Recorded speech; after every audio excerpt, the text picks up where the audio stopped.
Chitty with enough bail money to free a big Willie. High stakes, I got more at stake than Billy. Shopping sprees, copping greed. Mike, could you please just take your shirt off? We're live, Dave. All right, thanks for joining the virtual event Herf here at Cigar Federation. My name's Dave. We got Skip Martin from RoMa Craft joining us today. Thanks, Skip. And Mike from Cigar Hustler.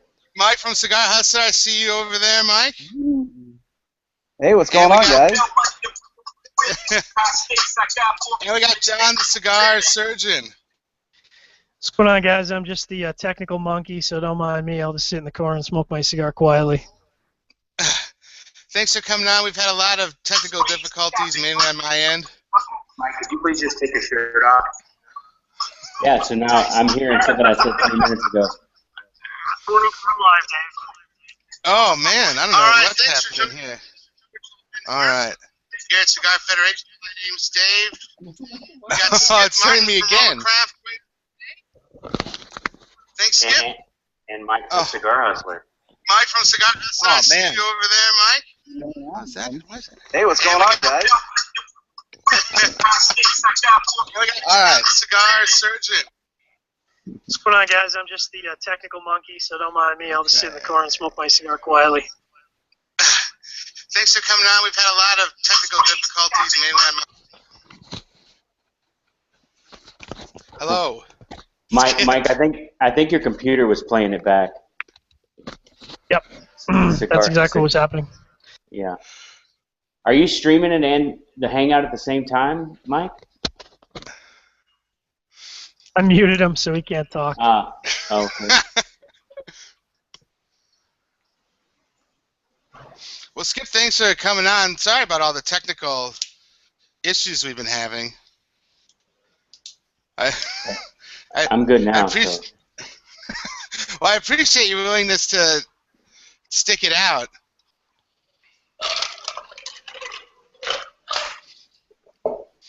So first off, we're all smoking the Neanderthal. So for people watching, do you want to sort of talk them through how the Neanderthal came together? Is it just us four? Well, just us four that are on right now. Could be more people. We got an audience watching as well because it's live stream. Yep. Okay. So it could be people watching it that aren't on the Herf. I'm sure they're highly entertained. I'm smoking the SGP actually. I don't know if you can see it. Yeah. Cool. So I'm having I guess this is the one I got this from Mike actually over at Cigar Hustler. So this is the Vitola. That's I guess more the mass released one. So can you tell people, because I remember you talking about it on Cigar Jukebox a while ago, but can you talk to people sort of how this cigar came together, the journey in putting the Neanderthal out to market? Well, from the beginning, when Mike and I started working together, I wanted to make a stronger cigar because that's what I smoked. Things along the lines of the La Flor Double Ajero and the Hoya Dark Corojo. And I just didn't have the skill set to do it. So a couple of years after we released Cro-Magnon, Aquitaine, and Intemperance, I came across a new kind of tobacco, a Pennsylvania Double Ajero that we started to blend around, and as soon as we had the blend together, we knew it was going to be the Neanderthal. And then, so what I guess in making it was the major challenge trying to get that strength right and still have it burn and taste flavorful and be the way you wanted. Yeah, so it has a lot of tobacco in it, and one of the reasons why is because first you have to balance out the strength in the actual taste profile. Even though it's still there in the background, you don't want it to be overwhelming to seem like it's a harsh cigar. So you kind of have to step down the strength and the other fillers to kind of balance it out, and then we had to correct an aroma problem, which made us add some more viso. So, and then finally we did the wrapper leaf was the last piece of it that we put together. We were deciding whether we were going to use a Criollo wrapper or the San Andreas, and really the San Andreas was the only one that really stood up to the blend. Even though everybody else is making San Andreas cigars right now, this is the first one that we've made, and right. For that reason. So for people, because I think as consumers and maybe people watching the chat right now, we're used to, you know, we hear about the Neanderthal in the press, and then we see it at our shop, we pick it up and we smoke it, and we don't know a lot, we don't have a lot of insight into the process. So for you, in trying to get all those components right, like how long did that take? How many blends did you have to go through before you hit on the right one? I would say, I mean, we knew most of the components from the beginning. So I mean, my method of blending is, you know, we don't go through 95 different blends before we decide what we want it. I kind of know what I want from the beginning, and it's just a matter of changing the ratios a little bit. Sometimes you might add or remove something as you get into the process, but I would say I think when we started off kind of pretty broad, and we got it down to 5 blends, and then we smoked all 5 of the blends in really just different ratios. The 5 were just same tobaccos but different ratios with different wrappers. So we kind of narrowed it down to 10, 5 of one wrapper, 5 of the other, and then we knew Esteban and I pretty much agreed right away which one was the right one. Right. So people know I'm in Australia, so I'm having the Neanderthal as my morning smoke this morning. That's a sort of a Kickstarter. And with a big smoke, I got my Black Bear iced coffee going through it. So, I mean, I guess, how did you decide on the Vitola as well? Because it's kind of a unique Vitola you don't see around a lot, especially with that flat head on it. Well, we wanted to start with a larger ring gauge because of the amount of tobacco that was in there, and then I wanted the cigar, the flavor profile to change as you went through it. So I knew I wanted it to be a figurado, and Esteban and I had been working around with different figurados. We actually have a mold that's the shape of the HN, but at the end of the day, we ended up not using that mold because we actually have to make the cigar actually larger, almost more of a Salomon shape, and then cut both ends off of it in order for both ends to be fully packed. So that's kind of how we got to the shape. Mm. And John, I just want to check with you. Are there any people putting in questions or anything for Skip yet? No questions right now, but we got a couple people should be joining the virtual Herf momentarily. More people just figuring out. Noobs. Yeah, that's right. Oh, you're talking to one right here, host of the show, so that's all right. Hey, Mike, where are you calling in from? Central Florida. Nice. Oh, Mike, you're on. Yeah, I just wanted to have a cigar with Skip. I've never had a cigar with Skip before. Actually, I just smoked. If you come to the trade show and you come to our booth on the first day, Mike and Greg will be there smoking. And if you come basically any other time on any other day, Mike and Greg will be there smoking. I don't know what you're talking about. This brings up another thing I had down. Mike and Skip, Mike, I had your cigar last night actually. I saw that. On Twitter. Yeah.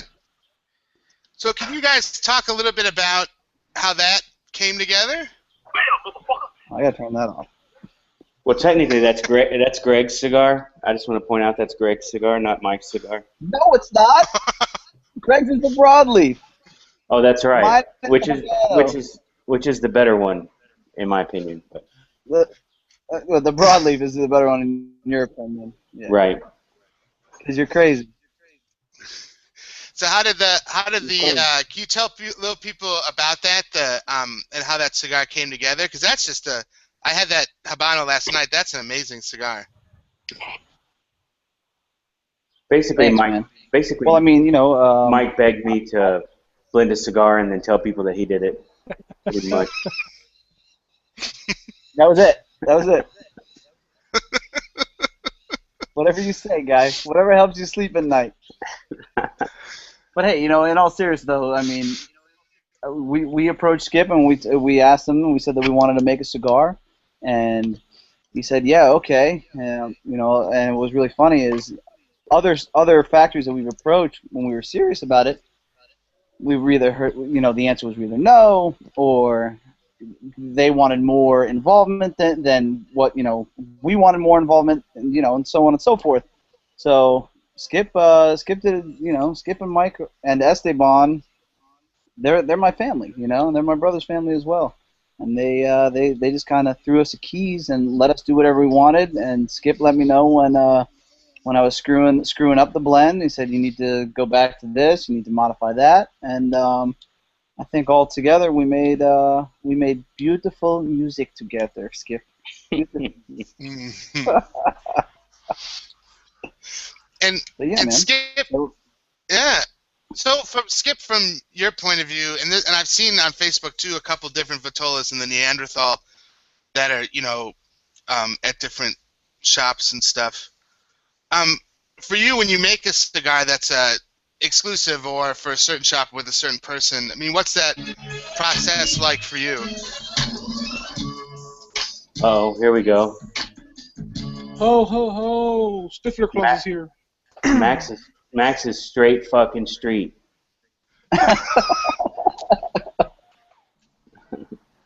To answer your question, I mean, most of the cigars that we do that are store exclusives are our existing blends that are just a different size. We did a project with Blue Havana in Chicago where it's completely different than any cigar we make, in that even the tobaccos that are in it are tobaccos that we don't even use in our factory or didn't use before then.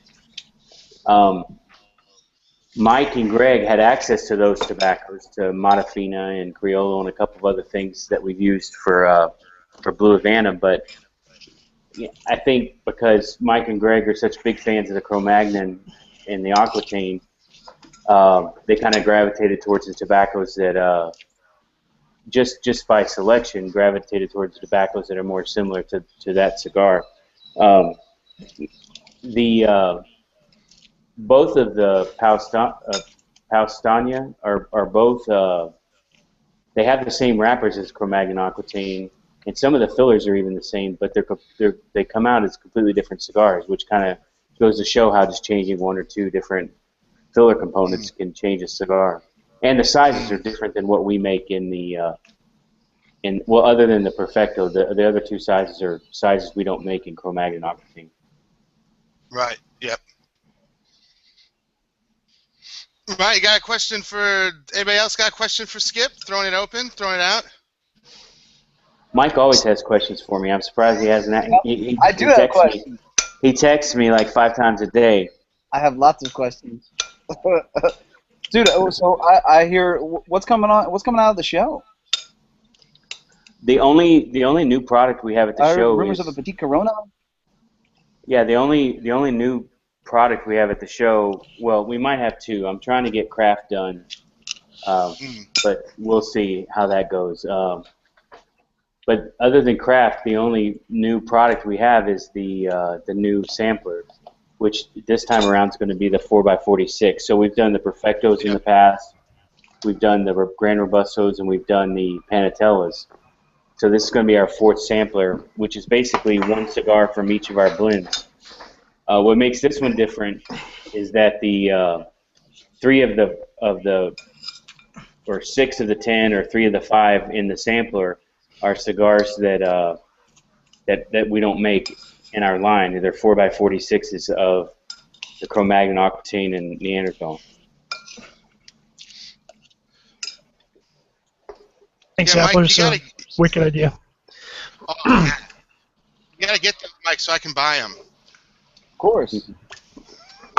I got much love for my RoMas. So if it's new, I'm sure it's good, and I'm in. So, and Skip, you mentioned this before. You mentioned before how like the blend performs differently when you change a couple things when you have different vitolas and sizes and stuff. So how is that Petit Corona, the Neanderthal? How does that smoke? Give us a little teaser. Oh man, that thing's good. It doesn't Gotta suck. Good phrase. I like it a lot. I mean, it's actually very hard to make. We have to take very small portions of the leaf. So we almost have to prepare the filler for the buncher because it's actually very small pieces of the leaf. Because how many tobaccos are in the Neanderthal in like the basic one that most people can get? Including the wrapper and binder, there's 7 tobaccos. Right. And so when you have to go down to the short Corona, do you have to take some of that out, or like you said, you just use different parts, or? No, you just use smaller pieces of the leaf. Right. And so, so people now so that'll be at the show for places to order the sampler. And are you going to sell the Petit Corona Neanderthal as a standalone, or just as part of a sampler? No, just in the sampler. Okay. And the other thing, before I forget, Skip, is that it's good just to see you out and about, and that you're doing well, because you had you were laid up in the hospital there for a while, so it's good to see you out. See the cigars smoking, the food post coming. Well, most of the food is for people who visit. I can't eat very much of it, but I have no rum, I can't drink, I can't eat any good food. It's not good. It's better Hands than have to shake, man. You gotta have the shakes by now. No. It's the only thing I had a problem with was caffeine. So I used to drink a lot of Coca-Cola. So now I've started drinking a lot more iced tea. Right. Did you get a ton of headaches after you went off caffeine? Yeah. In the hospital, the main thing. I didn't have alcohol or tobacco craving, but I had headaches from the caffeine. Yeah. But no, man, it's just good. It's good to see you back out and smoking cigars and being able to come on with us and stuff. Yeah, it's better than being dead for sure. Yeah, that's true. Hey, does Jeff over at Riverside still have SGPs?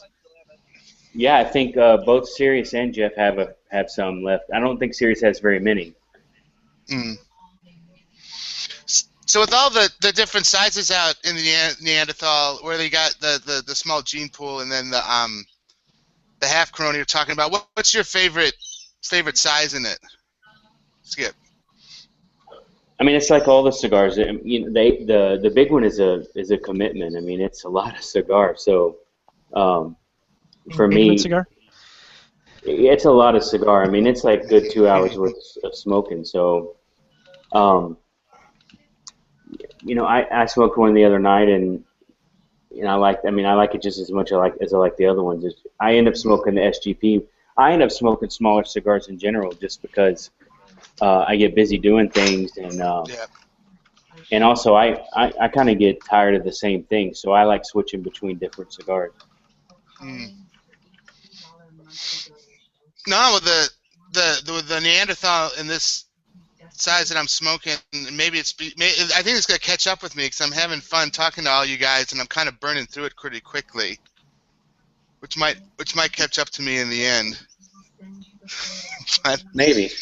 no, it's a great balance of strength and flavor in this cigar, because it's not just, and I've heard you sort of talk about this before, strength and body, and it's not just sort of strength for strength's sake. Like it's got a good body to it, and they really complement each other quite well, I think. Yeah, I mean, I could make a cigar out of just that one Lajero leaf. It wouldn't taste bad. I mean, it's a good tobacco, but it wouldn't be a good cigar. But it would definitely give you the nicotine. I mean, like for example, Mike has smoked that Pennsylvania leaf just in a 4x46 all by itself, and Right. it smokes fine. I mean, it doesn't burn great, but it smokes fine, and it definitely delivers the nicotine, but you know, it's the difference between eating garlic and having garlic in a, you know, in tomato Yep. sauce or something. Yeah. Yeah.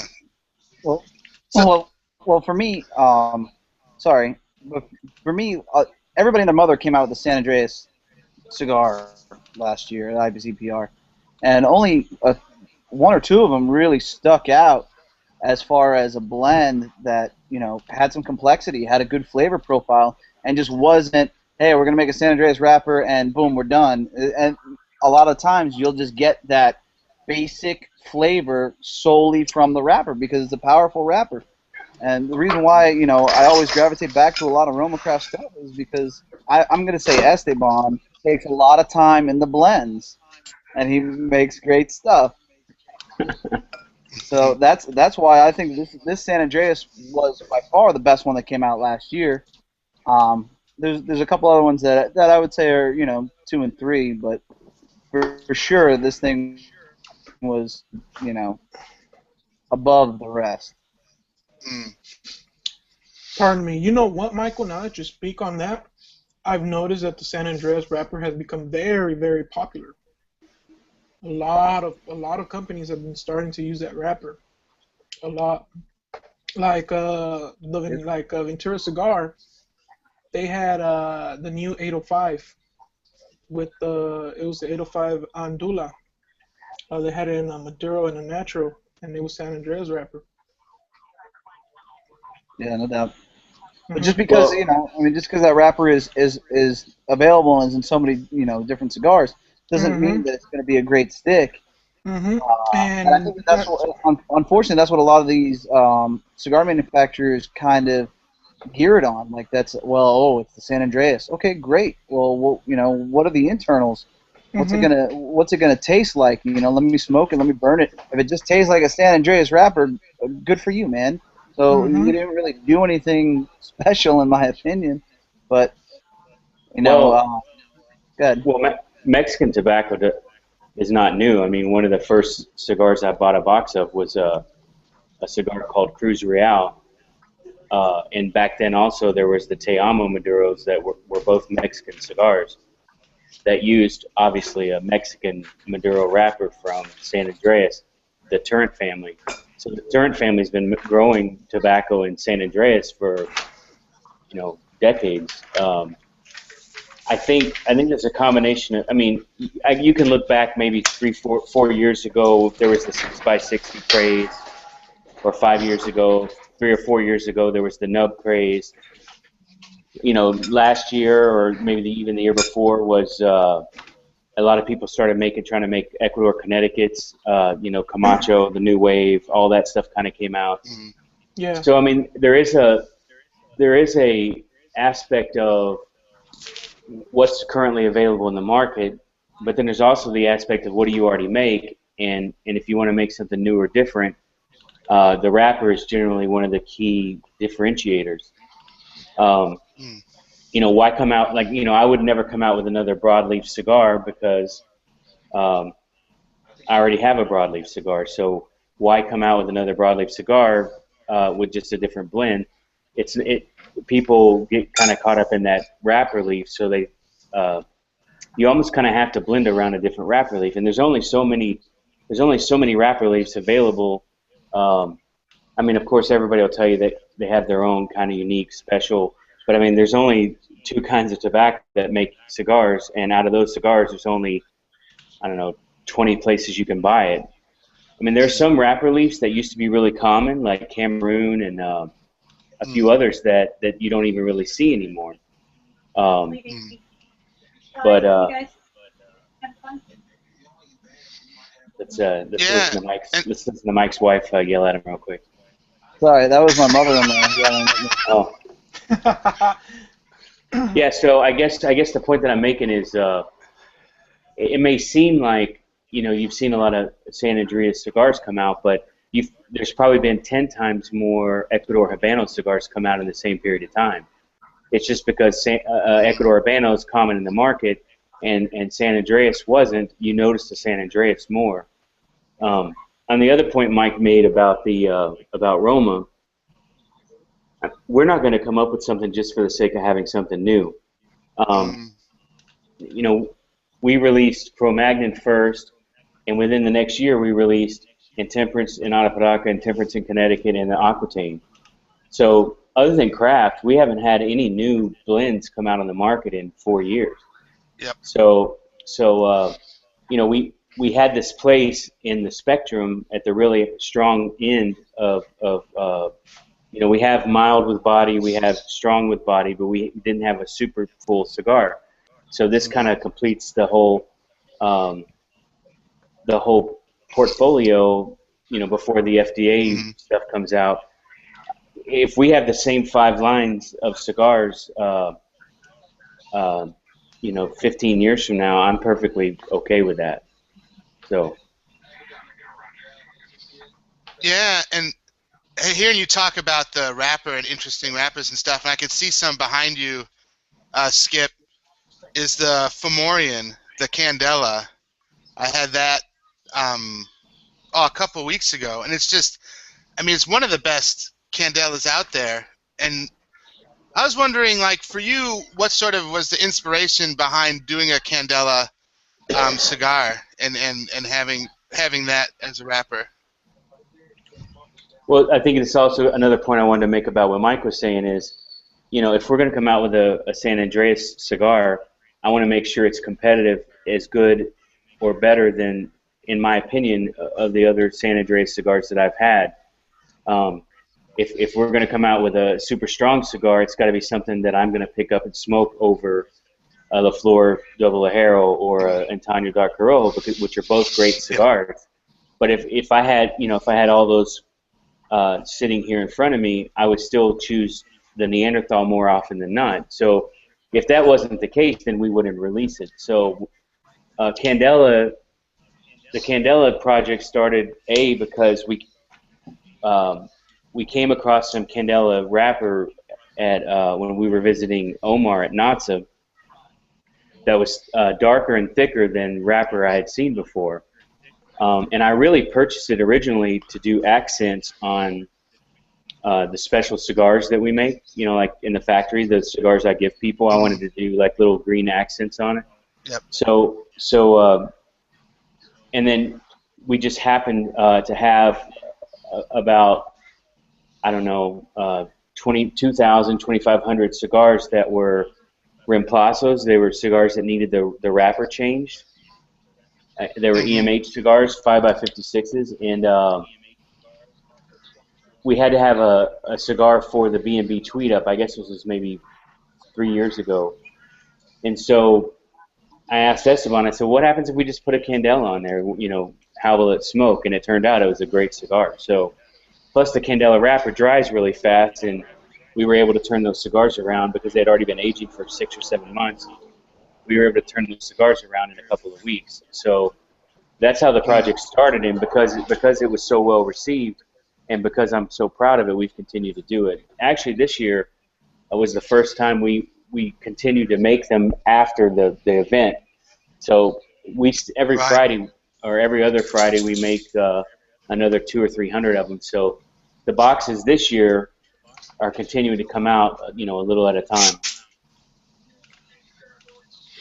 No, it's a great cigar, and what I find interesting, I'd like to hear what other people think about it, is that it really goes to show, like, because, you know, that wrapper around that Cro-Magnon, that blend, it goes to show what a dimension a wrapper can add when you compare that to, like, you know, the non-Candela version, and how, you know, you do those tweaks to the blend, change the wrapper, stuff like that, and how it adds another dimension. No, for sure. I mean, that Candela is exactly the same cigar as the EMH. I mean, it even has the same binder, so it's a completely different cigar. But I think as a Candela, I mean, Dave Garofalo is an example, the owner of Two Guys in New Hampshire, one of my favorite retailers, no offense, Mike.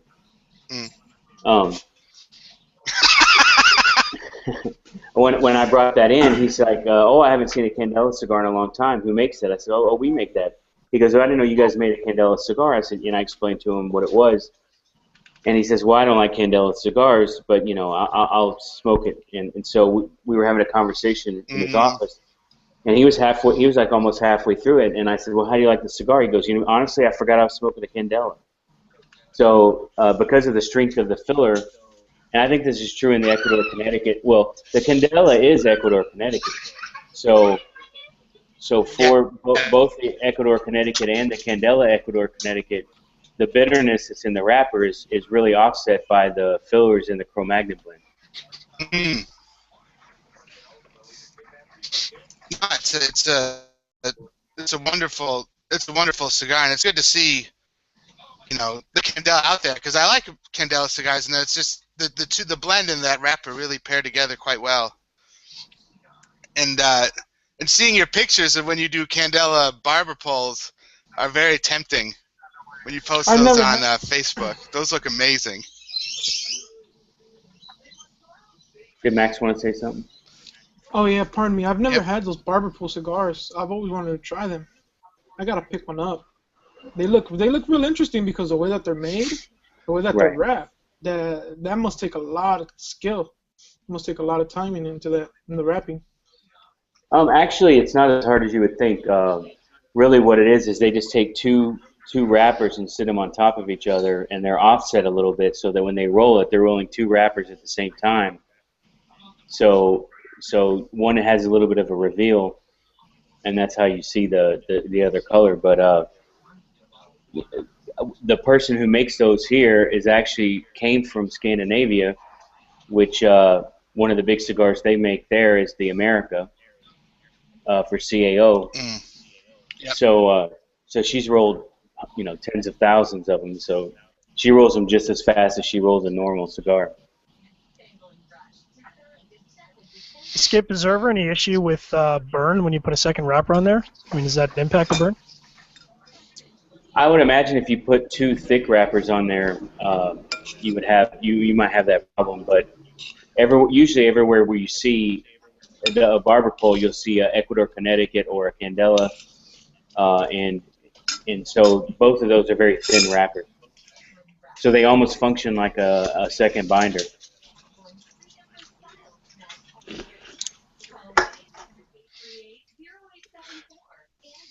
So Skip, how's the reaction to the Neanderthal been? What's sort of the feedback you've got since you've released it? I mean, I'm not as close to the market as Mike Rosales is because I'm down here in Nicaragua most of the time. Mike could maybe answer that better than me as a retailer. I can tell you this. I mean, I just posted a picture today on our Facebook. The HN is in the last 18 months is the highest volume cigar that we sold. So Neanderthal is with SGP and HN together. Neanderthal is more than 20% of our sales, so it's already bypassed Intemperance in terms of volume of numbers. But I mean, part of that's because it's new, so there's no guarantee that there's going to be reorders. We've already received a lot of reorders. Apparently, they sold pretty fast, but for a new cigar to kind of immediately take over 20% of your sales is not normal. I wouldn't think. No, I mean, no, it's a great cigar, and I guess we were talking about before, and I want to make sure I do this before I forget. For people watching the stream on Cigar Federation and people here and stuff, talk a lot about following you online and things. Do you want to tell people watching this that aren't following you or don't know how to follow you guys online, where to find you on Twitter and stuff? If you know, you know. No, that's a good way to grow your social media presence. I mean, honestly, I mean, we have a Twitter account for RoMa Craft. It's just RoMa Craft, and we have a RoMa Craft page that is where we probably don't do as much on it as we should, but we post reviews and stuff like that. But in terms of if you want to follow me, and I'll warn you in advance, I'm kind of a liberal, and I might make you mad or something. So you're kind of opinionated Yeah, in everything it's better just going on yeah, it's better in the just to, entire world. it's better just to follow RoMaCraft and then or follow Mike Rosales. Hey man, I mean, if you follow Skip, you get good pictures of cigars, good pictures of food, good comment on current events, a couple Walt Whitman quotes every now and then, some good hip hop. Well, I mean, It's an educational follow. My Instagram is pretty straightforward. It's non-political. It's just pictures, right? So maybe Instagram is a place to start. And if I don't piss you off on Instagram, then dip your toe into the Facebook. But I mean, the way I look at it is it's my personal page. So if it was up to me, it would just be limited to the people who are my friends. But there are people who follow me or who I have let follow me in the past who I have never even met. But today I wouldn't let them follow me. I would probably have them follow the RoMaCraft page and just have my friends. Because Mike knows me. Mike's a friend of mine. Mike might not agree with a lot of the things that I say, but he knows who I am. I have a good heart. I'm a good person, generally. But when you get somebody out there who's never met you, who's got all these political opinions, and they want to use your Facebook page to espouse their opinions, and I tell them, hey, this is my page, shut the fuck up, they get pissed off, and I'm like, it's my page. You go. If I want to hear your opinions, I will go to your page. If you're not adding anything to the conversation in the comments of my comment, then you get blocked, and that's just how it is. What's the expression, Skip? If you're afraid of the answers, maybe you shouldn't ask difficult questions. Well, that's true, but I don't intentionally ask questions of like the right-wing nutbags. No. They come to you. I've seen them on the Facebook page. Yeah, they definitely come to you. Right. I mean, I'll post something about something, and then somebody will post an aborted fetus pictures and like, well, what about the babies or something? I'm like, okay, like blocked. Like, so I don't. I mean, that's the thing about social media is. I think it's true in a cigar lounge too. I mean, this idea that just because you smoke a cigar means, you're a cool dude. I would never want to hang out with only people who agree with my opinions and who echo my own opinions back to me. Because if I wanted to just hear my own opinions, I would only listen to certain news channels, right? So I like seeing the opinions of other people, and I like people who disagree with me. I mean, there's a difference between facts and ideology or opinions, right? So it's when people aren't having a civil conversation. I think it's the same in a cigar lounge, right? If someone brings up Obamacare and one guy says, well, here's my perspective, and another guy says, well, here's my perspective, I can see where you're coming from, but here's maybe where I disagree. Well, yeah, I can understand how you disagree, but it doesn't change my mind. That's a civil conversation.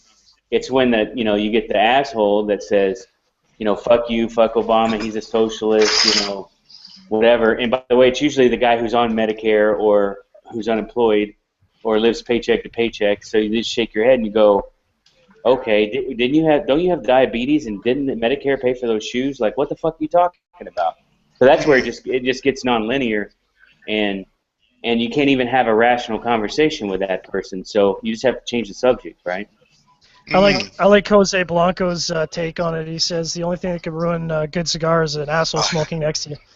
Yeah, that's true. Yeah. And there's a reason. I'm not the guy out there doing events, right? I mean, I'm not the guy who knows how to manage Nicaraguan employees. So I have a partner in Nicaragua who has responsibilities that covers the things that I don't do well, right? I mean, if it was up to me, I would pay them more, and I would give them more benefits, and I would do things that Esteban knows are not good decisions in the long run for a lot of reasons. So he manages those things, and I let him manage those things because I have no business being involved in them. Likewise, being in a different cigar lounge every night, talking to people who I don't know, who've never met me, who involve me in political conversations is not the best idea either. So I don't go into a lot of those situations. So yeah, and the reality is I'm not a flaming liberal. I I'm a pro-gun or pro-Second Amendment. You know, I'm very fiscally conservative in a lot of ways. So I'm more of a libertarian whatever than I am either a Democrat or Republican. But the point of all that is to say, if you get upset about something I post on my Facebook, feel free to unfollow me. It won't hurt my feelings. No, but and I was talking to Enrique Sanchez about this once when he was on the show as well. But both he and you both passionate about Nicaragua and your local community, also, which is I think good for people to see and know that these cigars aren't just made in a vacuum. That they're part of a community of people making them, and a community that you're based in. Well, so I actually live in Esteli and spend most of my time here around these people. Enrique, not so much, right? I mean, he's Nicaraguan. He lives in a nice house in Managua and visits every now and then. That's true. So we got. I mean, I'm just saying, like, you know, to be completely real, you know, I live 5 blocks from my factory. Mike can tell you, I get up in the morning, I walk to my factory, I go to barbecues with my employees, I spend time in the community, and I'm here, you know, 250, 300 days a year. So I don't want to say too much about other people, but there's not very many people that can say that. Even people who live here, they live in their compound, and people come to them, and they have their security guards drive them to and from Managua, and you know, that's a lot different than actually living, you know, with, you know, like Nick from Drew Estate, very similar. Nick lived here, you know, he's lived here for years and years and years. You know, he's not married. He's had girlfriends that are part of the community, and he went and socialized with the people that he worked with, and that's a different perspective. You get a completely different perspective of the challenges and the responsibilities to the community when you're actually in the community. Mm. And I can't say I'm super pro Nicaragua. There's a lot of things about Nicaragua that I have an issue with. You know, there's a lot of people in Nicaragua, I think, who agree with some of those things that I would say. But you know, Enrique is very pro Nicaraguan because he's Nicaraguan. I'm very pro Esteli because I live in Esteli, and those are the people that I spend my time with. Mm. So I'm conscious of the time. Go ahead. Mike, did I dig myself out of that one good enough? That was nicely done, brother. That's very politically correct for a non-politically correct guy. Well done. So, just because I'm conscious of the time and want to make sure people either that are on the chat or here on the Hangout get a chance to ask a question, is there anybody out there that has a question or something they want to throw to Skip that we haven't gotten to yet? Well, and we got started late, so if you want to go another 20 minutes, I don't mind. I got one. That would be fantastic. Oh, yep. Yeah. Hey, Skip. What makes your company different from the rest? Well, so let me say this. Let me say this first.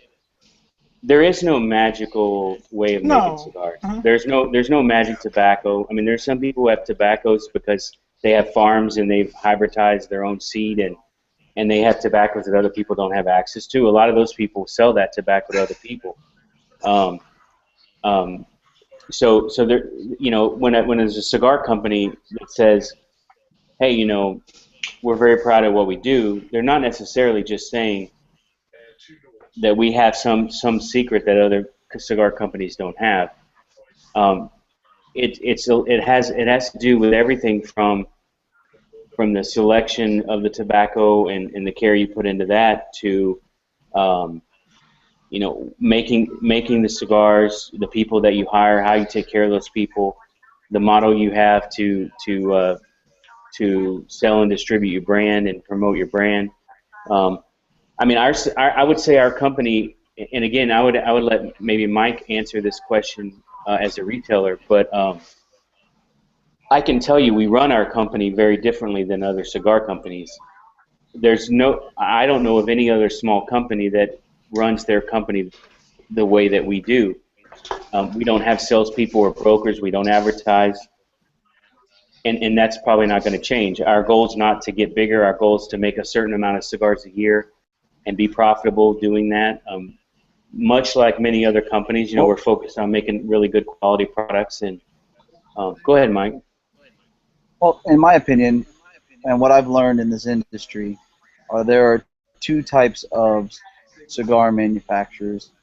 There are those that make a brand, and there are those that make a cigar. And there are a fewer amount of people, a fewer amount of manufacturers that create a cigar and then decide, well, what are we going to call it? What are we going to do with it? And so on and so forth. How their cigars, they put their heart and soul into the creation of the blend in itself, and they worry about the rest of it later. That's what you're going to call it isn't important, and if it's flashy, that doesn't matter. What is important is the components, the wrapper, the filler, the binder. Is it the best? Has it sat the longest? Because one of the first things that I always do at IPCP is whenever I get a brand new cigar in my hand, I'll cut it and I'll take a dry draw, and I'll take a couple of dry draws because I want to see if I can get hints of that ammonia, and if I feel that tickle in my throat from ammonia, I know that cigar was rushed. Skip and Mike, as much of it as sometimes it sucks because I want the cigar, the answer is it's ready when it's ready because they don't want to release a cigar that isn't ready. Whereas a lot of other manufacturers will release a cigar just because they want to release it. Yeah, I mean, a good example of that. I think a good example of that is Neanderthal. I mean, we had almost $250,000 in orders before it was ever released, and of course, we wanted that cash, right? I mean, we wanted to be able to affect those sales, but we released it when it was ready, and and there's also this debate out there about are brand owners different? Like people call themselves manufacturers even though they only are brand owners, or people who people get all butthurt whether when you point out that they're actually not a manufacturer or whatever. The fact is that I'm a brand owner, just like Enrique is a good example. I'm a brand owner just like Enrique. I'm a brand owner just like John Huber. Mike and I own RoMa Craft Tobacco, and RoMa Craft Tobacco is a brand just like Crowned Heads or 1502. And I use those two people as an example because both of those brands I like a lot in terms of the way that they do what they do, and they're completely different. Enrique is probably one of the best cigars coming out of Plasencia. He's very simple. He lets the tobacco speak for itself. Small levels of innovation that make a difference, and releases things, because they add value to his overall portfolio, not just to, some gimmicky thing. And I think Crowned Heads, even though they're creative and innovative, and they also are very focused on the quality of the product.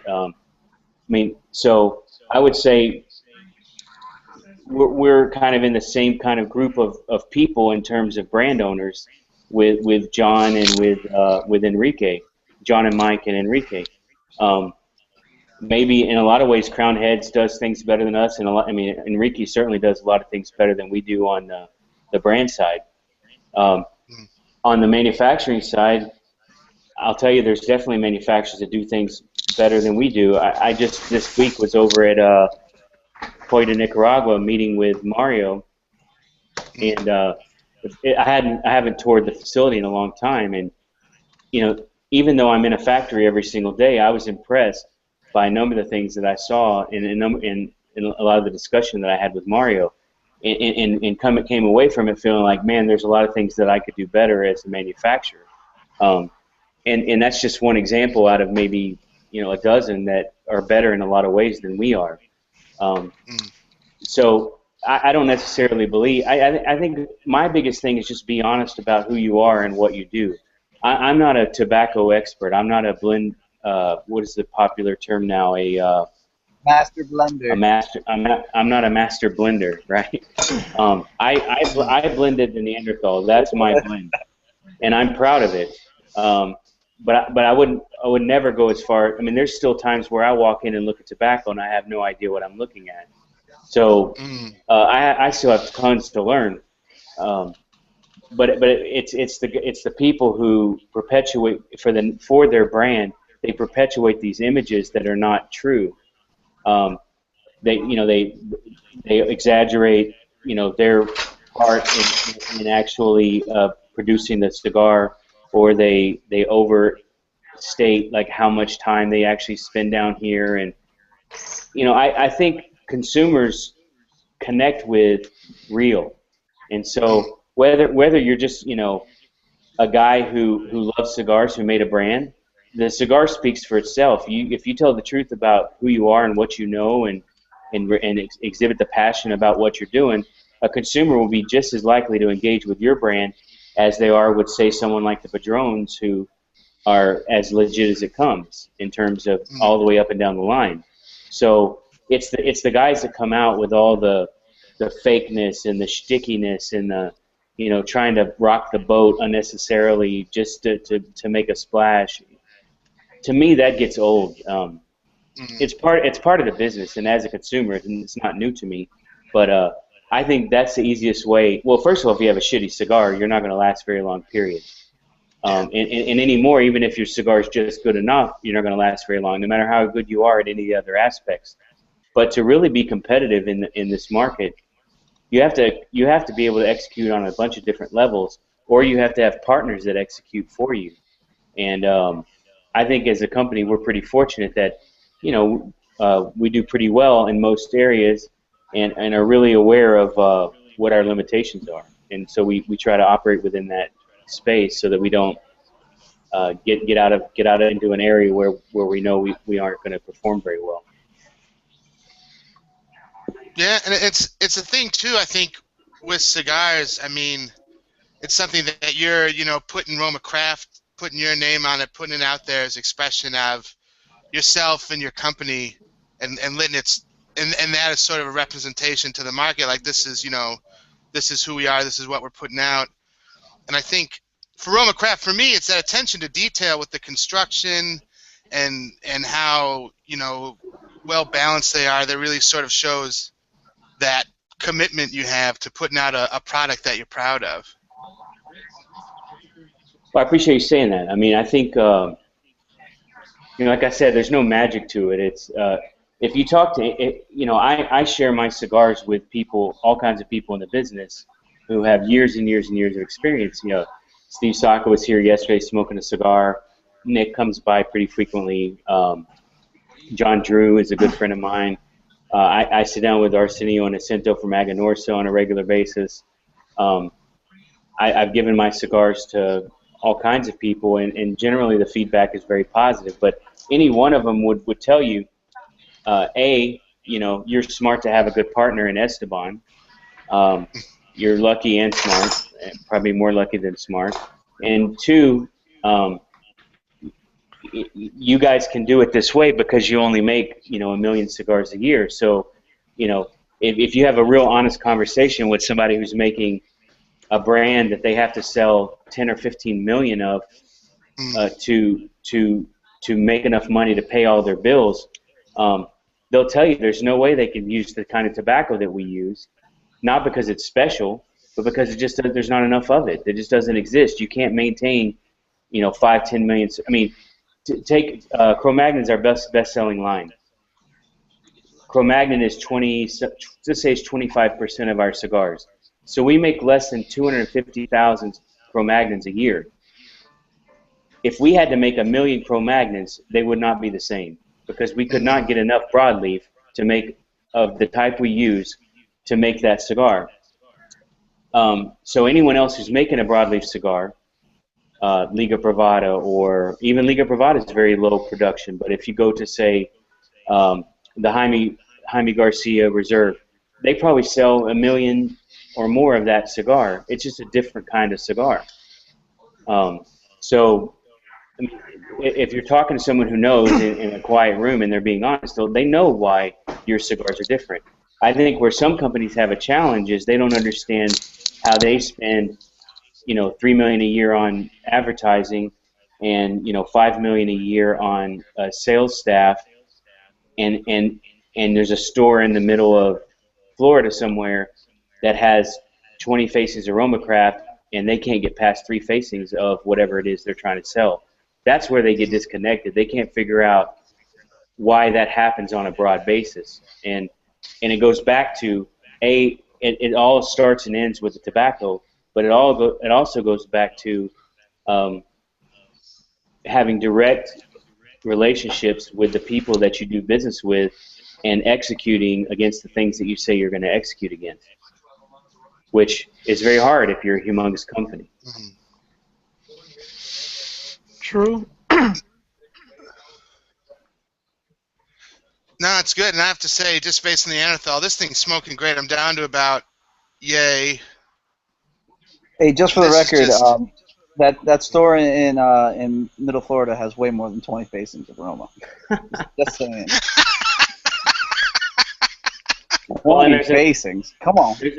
There's another store in Central Florida that we haven't opened up who visited us, a couple of times in the last couple of years, and at first we didn't open them up because it wasn't a good fit, because we would have just got lost, and then now the next year it was kind of one of these situations where they kind of approach us the wrong way, and so, maybe this year will be different, and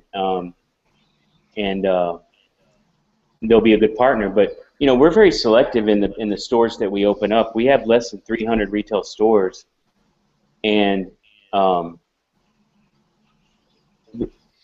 one of the metrics that I'm pretty proud of is that we have a very, very high percentage of stores that we've opened up that have still ordered from us in the last 60 days.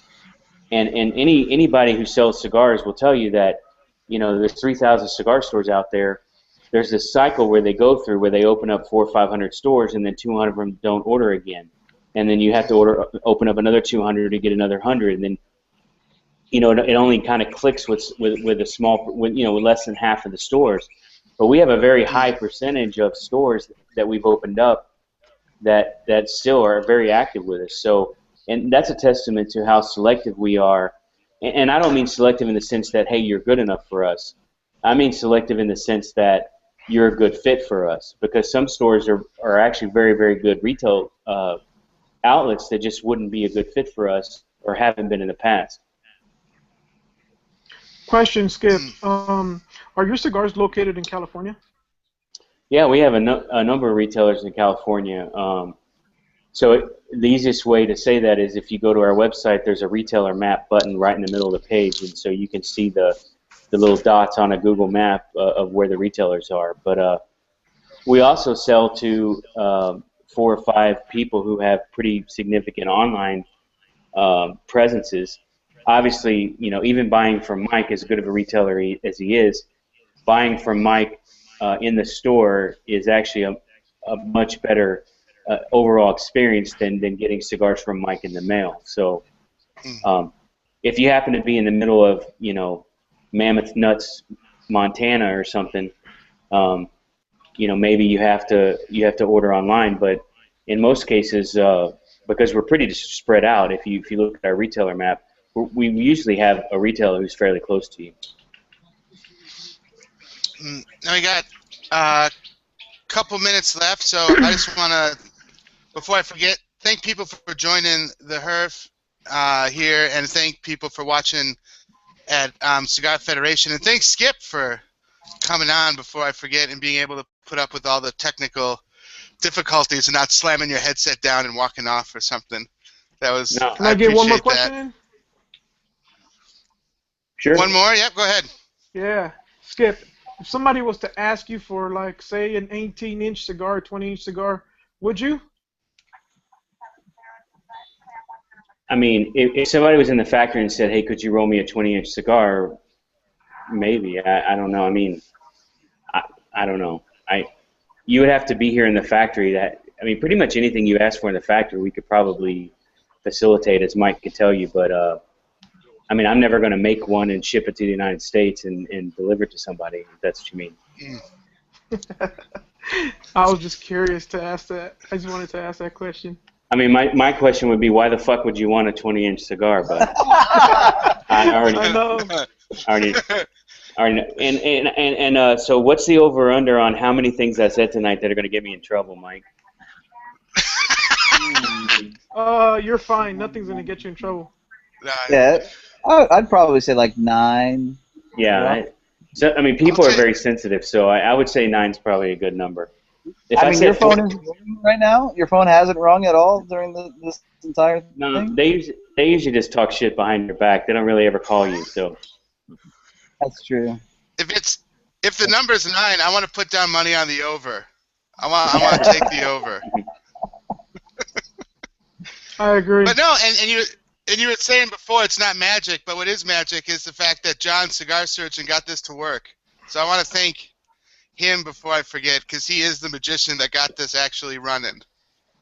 Yes, do what I can, brother. Good job, John. Just a reminder to everyone listening, and for those who perhaps didn't listen live, you can always catch the show after the fact on podcast. It'll be on iTunes, whether you listen on Apple or whether you listen on Android, whatever device. It'll be available through podcast after the show. That's right, John. Yeah, and Thank you, guys.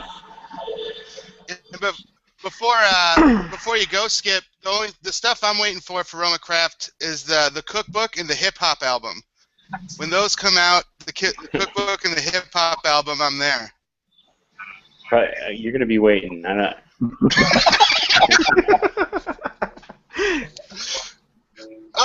You and Mike, you put a cigar together. I can see a hip hop album, something in the line of like a Drake or something.